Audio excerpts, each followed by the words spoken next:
व्याकुळता जीवनामध्ये भगवान परमात्म्याविषयी येते. आपल्या मनातला पश्चाताप आपण देवासमोर सांगतो, कारण देवा सांगू सुख दुःख. जीवनामध्ये सुख जरी झालं तरी देवाला सांगावं, आणि जीवनामध्ये दुःख जरी आलं तर देवाला सांगावं. कारण या समाजाची रीत आहेत महाराज, लोक रडून ऐकतात आणि हसून दुसऱ्याला सांगतात. आता कशी फजिती झाली, त्याचा असं झालं. हा समाज आहे.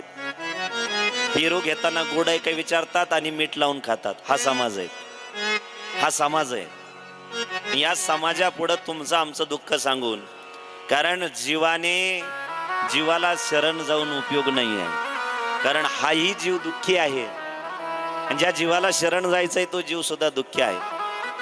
जीवाने जडाला सुद्धा शरण जाऊ नयेत महाराज. तुम्हाला दुःख झालं तुम्ही डोंगरात जाऊन रडायला लागले, दगडाला कुठं दुःख कळणार आहे, आणि दगडाला कुठं दुःख कळतं का महाराज? म्हणून जीवाने जडाला शरण जाऊ नये. मग जीवाने शरण कुणाला जावं?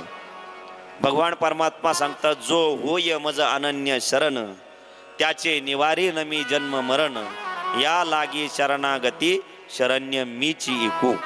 तुम हमारे थे शिव, तुम हमारे हो,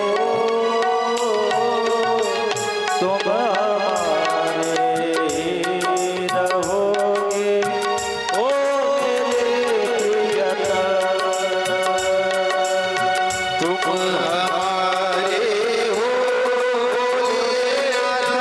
तुम हमारे हो,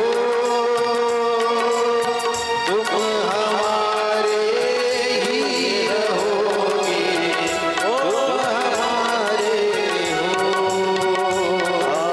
तुम हमारे थे शिवजी, तुम हमारे हो, तुम